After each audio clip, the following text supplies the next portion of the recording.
শুধু মেদ ভুঁড়ি নিয়ে কথা বলতে আজ আমরা খাদ্যের একটি উপাদান যেটিকে আমরা এখন শত্রু হিসেবে চিহ্নিত করি সেটি সম্পর্কে কিছু না বললেই নয়। এটির নাম হচ্ছে কার্বোহাইড্রেট বা শর্করা। এটি আমরা খাবারের মধ্যে এইভাবেই পাই, আর ব্লাডের মধ্যে আমরা এটিকে দেখি গ্লুকোজ হিসেবে। এটি বিভিন্নভাবে পাওয়া যায়, বিভিন্ন নামে এটি রয়েছে। স্টার্চি খাবার যেমন রুটি, পাস্তা, চাউল স্টার্চি খাবার। কিছু ফল, পানীয়, এগুলা। কার্বোহাইড্রেটের ইউনিটের নাম হচ্ছে সুগার। ভাগ করা হয় কয়টি ইউনিট এটির সাথে রয়েছে। যেমন ধরুন সিঙ্গেল ইউনিট, একটি ইউনিট, এটিকে বলা হয় মনোস্যাকারাইড, একটি ইউনিট। ডাবল ইউনিট, দুইটি ইউনিট, ডাইস্যাকারাইড। 3 থেকে 9টি unit oligosaccharide.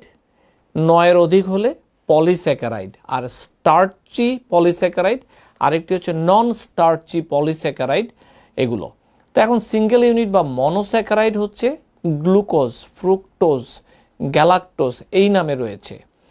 Double unit disaccharide, কঠিন কঠিন নাম, একটু না জানলেই নয়। এগুলো হচ্ছে সুক্রোজ, যেগুলো টেবিল সুগার আমরা খাই। ল্যাকটোজ, মিল্কের মধ্যে মিল্ক সুগার রয়েছে। আর পলিস্যাকারাইড অনেক যেমন সরবিটল, জাইলিটল, এগুলো হচ্ছে এক্সাম্পল। আপনি খাদ্য খাবার সময় একটু বাহিরে পড়ে দেখবেন, এগুলো সব কিন্তু রয়েছে। এখন সুগারগুলোর মধ্যে কিছু কিছু এক্সাম্পল বলি আমরা। যেমন ধরুন সিঙ্গেল ইউনিট বা মনোস্যাকারাইডের কিছু এক্সাম্পল রয়েছে গ্লুকোজ এবং ফ্রুক্টোজের। ফল, বেরিজ, সবজি, মধু, গ্লুকোজ, ফ্রুক্টোজ, সিরাপ। 2 ইউনিটের ডাইস্যাকারাইড রয়েছে, যেমন সুগার আর সুক্রোজ দিয়ে তৈরি। বিট সুগার, আগের যে সুগার, ফল ফেলাদি, এগুলো। ল্যাকটোজ রয়েছে, গ্লুকোজ এবং ল্যাকটোজে রয়েছে গ্লুকোজ এবং গ্যালাক্টোজের মিশ্রণ। মাল্টোজে মাল্ট এবং স্টার্চ, দুইটির মিশ্রণ। আর অলিগোস্যাকারাইড হচ্ছে 3 থেকে 9টি মনো ইউনিট নিয়ে অলিগোস্যাকারাইড হয়। অনেক সময় বড় বড় চেইন পলিস্যাকারাইড ভেঙেও অলিগোস্যাকারাইড হয়। যেমন রাফিনোজ, পালসেস, গ্রেইনস, ভেজিটেবল, মধু, এগুলোর মধ্যে অলিগোস্যাকারাইড থাকে।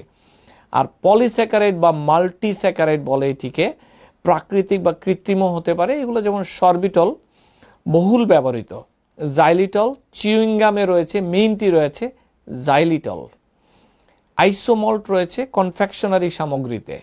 সো প্রচুর পলিস্যাকারাইড, মাল্টিস্যাকারাইড রয়েছে এই সমস্ত খাবারগুলোতে। এগুলো শুধুমাত্র উদাহরণ হিসেবে বললাম শুধু।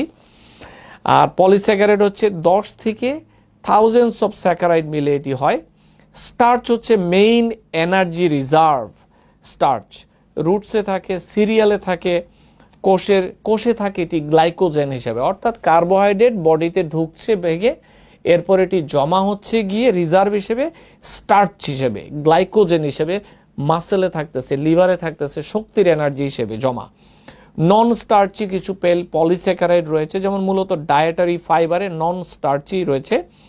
সেলুলোজ, হেমিসেলুলোজ, গামস, প্যাকটিনস, এগুলো হচ্ছে উদাহরণ। আপনি যদি গুগলে সার্চ করেন এগুলো সব দেখতে পারবেন। আমি আবারও বলছি, সেলুলোজ, হেমিসেলুলোজ, গামস এবং প্যাকটিন, এগুলো কেমিস্ট্রি রয়েছে। সেলুলোজ মূলত গুল্ম বা শাকসবজি থেকে পাওয়া যায়। মানবজাতি সাধারণত এটি হজম করতে পারে না, কিন্তু গাট ব্যাকটেরিয়া ভেঙে এগুলো থেকে অনেক সময় এনার্জি তৈরি করে। কার্বোহাইড্রেটের মূল কাজ হচ্ছে শক্তি সাপ্লাই দেওয়া, কিন্তু আমরা এত পরিমাণে কার্বোহাইড্রেট খাই যে আমরা নিজেরাই দুর্বল হয়ে যাই। কার্বোহাইড্রেটের প্রয়োজন রয়েছে, কিন্তু অতটা নয় আমরা যতটা কার্বোহাইড্রেট বেসড খাওয়া খাচ্ছি।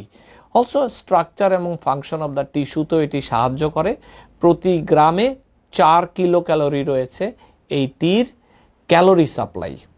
এইটি মনোস্যাকারাইড ক্ষুদ্রান্তে শোষিত হয়ে বিভিন্ন অঙ্গে যায়, ডাইস্যাকারাইড ভেঙে মনোস্যাকারাইড হিসেবে এটি ব্লাডে যাচ্ছে। এই তো গেল শোষণ। শরীর গ্লুকোজ হিসেবে কার্বোহাইড্রেট খরচ করে, অর্থাৎ আমরা যে কার্বোহাইড্রেট খাচ্ছি, বডিতে যে সুগার দেখছি, সেটি হলো খরচযোগ্য সুগার। শোষণের পর এই শর্করাগুলো আবার এক হয়ে গ্লাইকোজেন হিসেবে অতিমাত্রায় যেগুলো রয়েছিল সেগুলো বিভিন্ন অঙ্গে জমা থাকে। শুধু ম্যাথ ভুঁড়ি নিয়ে জানতে চাইলে কার্বোহাইড্রেট নিয়ে আপনাকে কিছু বেসিক জানতেই হবে, আপনাকে বুঝতে হবে কোন খাবারের সোর্সে কতটুকু কার্বোহাইড্রেট রয়েছে। আশা করি আজকের ভিডিওটি ভালো লেগেছে, সামনে আরও বলবো এগুলো নিয়ে।